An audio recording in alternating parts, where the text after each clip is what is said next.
అవకాశం చూసుకోండి. ఒకవేళ ఎండ దెబ్బ తగిలిందంటే మన ఆరోగ్యం బాగా క్షీణిస్తుంది కాబట్టి దయచేసి ఆ విషయంలో జాగ్రత్త పడండి. అదేవిధంగా గ్రామాలలో అత్యధికంగా ఈ గంజాయి, నల్లమందు లేదంటే డ్రగ్స్ లాంటి చాలా మట్టుకు యువత వాటికి బానిస అవుతుంది. వాటి నుంచి విముక్తి చేయాలంటే ఏ పిల్లగాడన్నా అసలు పని చేస్తుండని తెలిసిన వెంటనే వాళ్ళ తల్లిదండ్రులకు లేదంటే దగ్గరలో ఉన్నటువంటి అధికారులకు తెలియజేస్తే, పోలీస్ అధికారులకు తెలియజేస్తే తగు చర్యలు తీసుకుంటారు.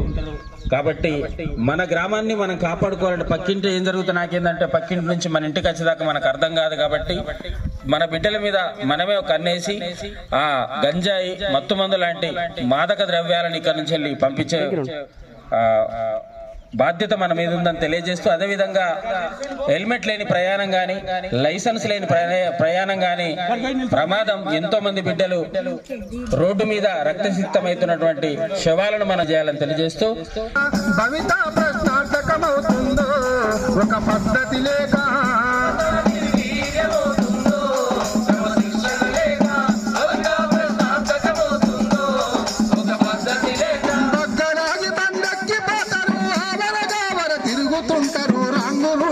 రన్నవుతారు, లారీ కింద పడి చచ్చిపోతారు. దగ్గరాగి బండెక్కి పోతారు, ఆబరగావర తిరుగుతుంటారు. రంగు రూటులో రన్నవుతారు, లారీ కింద పడి చనిపోతారు. తల్లిదండ్రులకు గోసలు పెడుతుండే ఆ యువకులంతా బయటపడే మార్గాలే లేవాయే. గంజాయి తాగిండ్రంటే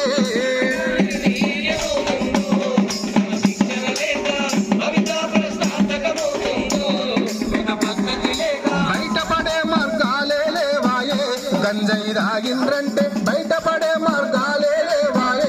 గంజాయి తాగిండ్రంటే ప్రాణాలు, వాళ్ళ ఆరోగ్యాలు కూడా మన చేతిలో ఉంది.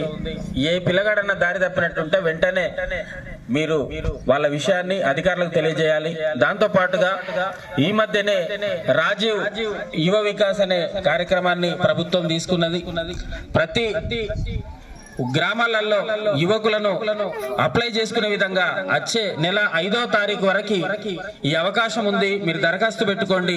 కిరాణా షాప్ పెట్టుకుంటారా, లేదంటే ఒక సూపర్ మార్కెట్ పెట్టుకుంటారా, ఏదన్నా ఒక బిజినెస్ పెట్టుకోవడానికి దాదాపుగా 4 లక్షల వరకు రుణాన్ని ఇవ్వబోతుంది రాష్ట్ర ప్రభుత్వం. అందులో నుంచి 60 నుంచి 80% సబ్సిడీ ఇవ్వబోతుంది. అంటే మనం ఒక 100 రూపాయలు లోన్ తీసుకున్నట్టుంటే దాదాపు 60 నుంచి 80 రూపాయలు మాఫీ చేస్తే మనం 40 నుంచి 20 రూపాయలు కడితే సరిపోతుంది. కాబట్టి ఇది చాలా మంచి పథకం, ప్రభుత్వం అందించేటువంటి పథకం. ప్రతి ఒక్కరు దరఖాస్తు చేసుకోండి, దీన్ని ఉపయోగించుకోండి. దాంతో పాటు 6 గ్యారెంటీలో భాగంగా ఈ పథకాన్ని ముందే ప్రకటించింది, ఇప్పుడు అమల్లోకి తీసుకొచ్చింది. దీంతో పాటుగా మహాలక్ష్మి చేసే విధంగా ఇప్పటికే ఉచిత బస్సులు అందిస్తూ, మొన్నటికి మొన్న మహిళా దినోత్సవం రోజు రుణాలు 0% రుణాలు మనకు అందిస్తూ, తీసుకున్నటువంటి ఆడబిడ్డ రుణం తీసుకున్నటువంటి ఆడబిడ్డకి ఏదన్నా జరిగితే దాదాపుగా 10 లక్షల ఇన్సూరెన్స్ అందిస్తుంది రాష్ట్ర ప్రభుత్వం. ఆడబిడ్డకు ఏదన్నా వ్యాపారంలో కానీ ఏదైనా పెట్టుకోవాలనుకుంటే దాదాపుగా మహిళా సంఘాల మీదకి వెళ్ళి 10 లక్షల రూపాయల వడ్డీ లేని రుణాన్ని అందించబోతుంది. అంతేకాకుండా ఒక్కొక్క మండలానికి ఒక బస్సును ఏర్పాటు చేసింది. ఆ బస్సులు వచ్చేటువంటి ఆదాయాన్ని మహిళల సంక్షేమానికి ఉపయోగిస్తుంది. కాబట్టి 6 గ్యారెంటీలు నేరుగా ప్రజలకు చేరువయ్యే విధంగా ప్రభుత్వం ఇచ్చేటువంటి ప్రతి పథకాన్ని మీకు తెలియజేసే విధంగా ఈ కార్యక్రమాలు రూపొందించి పంపించడం జరిగింది. 6 గ్యారెంటీల మీద మా పల్లిగిరి రాజేంద్ర ఒక పాట పాడతాడు.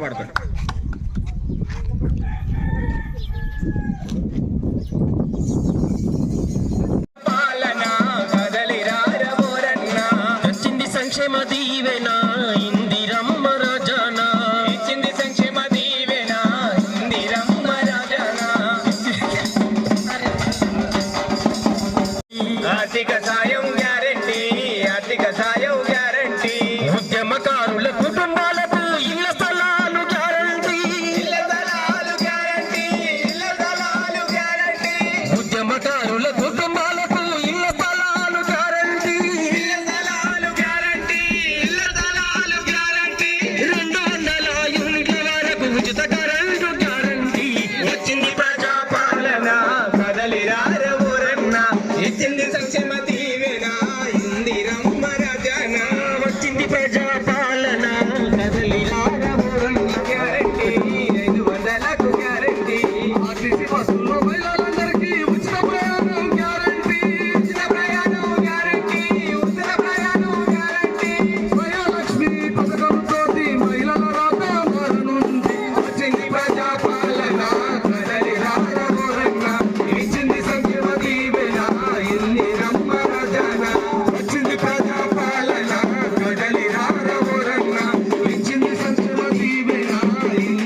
మనకు ఈ గంజాయి గురించి కానీ ప్రభుత్వ పథకాల గురించి కానీ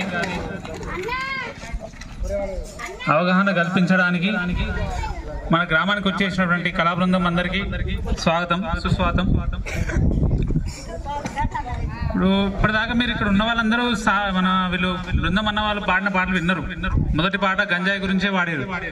మన జగిత్యాల జిల్లాలో బాగానే ఎక్కువ అయిపోయినాయి, అట్లనే మన ధర్మపురి చుట్టుపక్కల కూడా బాగానే తిరుగుతున్నాయి. మన గుట్ట దగ్గరనే బాగా దొరకబడుతున్నారు పోలీసులు. కానీ ఇప్పటి వరకు అయితే అదృష్టం కొద్దీ సార్ మా ఊర్లో అయితే ఎవరు ఇప్పటిదాకా పిల్లలు ఇంకా గంజాయికి అలవాటు కాలేదు. ఈ యువత కొంచెం బాగానే ఉంటారు, వాళ్ళు కష్టం చేసుకున్న వాళ్ళు తప్ప గంజాయి అటు సైడ్ ఇంకా పోలేదు. కానీ ఇప్పటికీ ఇక్కడికి వచ్చిన తల్లిదండ్రులను కూడా మిమ్మల్ని నేను కూడా అడుగుతున్నా. నేను చాలాసార్లు చెప్పిన యువతకైతే చెప్తూ ఉంటాను నేను. ఇప్పుడు ఇక్కడ ఈ సందర్భం తరపున అందరికీ అడుగుతూ తల్లిదండ్రులకు చెప్పేది ఏంటంటే, మీ పిల్లలని గంజాయి జోలి దగ్గరికి మాత్రం వెళ్ళనివ్వకండి. ఇక మీరు వాళ్ళు బీరు తాగుతురా మందు తాగుతురా నేను అడగను, కానీ గంజాయిని జోలికి వెళ్ళని.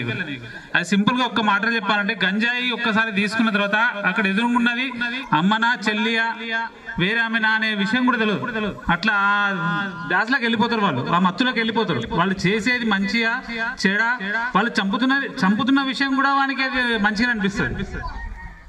అట్లే ఉంటుంది. అది చంపేదే వాళ్ళు బయట వాళ్ళు కాదు, మన ఇంట్లో అమ్మని చంపినా కూడా మంచిగా నవ్వుకుంటూ చంపేసి వెళ్ళిపోతున్నాడు గంజాయి మత్తుల. అంత దారుణంగా ఉంటుంది గంజాయి అనేది. అది ఒక్కసారి అలవాటు అయిందంటే వాళ్ళు వదలరిగా. మీరు లక్షలు ఖర్చు పెట్టి ఎటో రీహాబిలిటేషన్ సెంటర్ల కంటే వేరే హాస్పిటల్కి పంపించాల్సి వస్తుంది. ఆడ పంపినా వాడు మారుతారా అని కూడా తెలియదు. కొంచెం తల్లిదండ్రులు మీ పిల్లల్ని చూసుకోండి. అబ్బాయిలు కూడా, యువత కూడా, చిన్నపిల్లలు గంజాయి జోలికి మాత్రం అసలు వెళ్ళకండి. ఒక్కసారి దాంట్లో అది అలవాటు అయిందంటే మీరు బతకడం కూడా కష్టమే. మీ వయసు పెరుగుతున్న కొద్దీ కాలు చేతులన్నీ పడిపోతాయి, వీక్ అయిపోతారు. ఇక ఎక్కువ రోజులు బతికే ఛాన్స్ కూడా ఉండదు గంజాయి వాటికి అలవాటు అయింది. అలాగే ప్రభుత్వానికి సంబంధించిన పథకాల గురించి కూడా మన అన్న వాళ్ళు పాట పాడారు. యువ వికాసం అని చెప్పి మొన్ననే ప్రారంభమైంది. దానికి సంబంధించి వీలైనంత వరకు దరఖాస్తు పెట్టుకోండి. యువకులందరూ ఎవరైతే ఉన్నారో, మనం 10వ తరగతి కాగానే చదువు ఆపేసిన వాళ్ళు చాలా మంది ఊర్లో, అంటే 90% ఆపేస్తున్నారు 10వ తరగతి కాగానే. మనదంతా ఎస్టీ గూడెం కాబట్టి మీరందరూ దానికి పెట్టుకోండి. కనీసం 3 లక్షల వరకు 4 లక్షల వరకు గవర్నమెంట్ ఇస్తుంది, సబ్సిడీతో ఇస్తుంది. అన్నవారు చెప్పినట్టు ఇప్పుడు 100 రూపాయలు ఇస్తే దాంట్లో ఒక 40 రూపాయలు మనం రిటర్న్ కట్టాలి, మిగిలిన 60 రూపాయలు కట్టాల్సిన అవసరం ఉండదు. సో అందరూ ఈ యువ వికాసం అనేది గవర్నమెంట్ యొక్క పథకాన్ని అందరూ వాడుకోండి. వీలైనంత వరకు అందరూ అప్లై చేయండి. మొత్తం యువకులు ఎంతమంది ఉన్నారో అమ్మాయిలు అబ్బాయిలు అందరూ అప్లై చేయండి ఆ స్కీమ్ ని. ఎవరికైనా రావచ్చు అది. సో వస్తే మీరు దుకాణం పెట్టుకోవచ్చు, లేకపోతే ఏదైనా వస్తువు కొనుక్కోవచ్చు, బండి లాంటిది ఏదైనా కొనుక్కునే అవకాశం ఉంటుంది. అంటే మీకు ఉపాధి కలిగించే ఏదన్నా దాంతో చేసుకోవచ్చు. సో అట్లనే ప్రభుత్వ పథకాలు 6 గ్యారెంటీలకు సంబంధించింది కూడా పాడడం జరిగింది. మీకు బస్సుల ఉచిత ప్రయాణం నడుస్తుంది మహిళలందరికీ. దాని తర్వాత ఇక రైతు భరోసా, ఆత్మీయ భరోసా అనేటివి స్టార్ట్ అయినాయి. మళ్ళీ మీకు ప్రాబ్లం లేదు, పడుతున్నాయి కూడా అవి. సో గవర్నమెంట్ పథకాల గురించి కూడా మీకు అవగాహన తెచ్చారు, దానికి కూడా ధన్యవాదాలు. సో మన ఊరికి వచ్చి మనకు ఇలా వీటన్నిటి మీద అవగాహన తెలిపినందుకు కళాబృందం అన్నగారికి, ఈ మొత్తం టీం అందరి సభ్యులందరికీ చాలా చాలా ధన్యవాదాలండి ఊరందరి తరఫున. Thank you. ధన్యవాదాలు.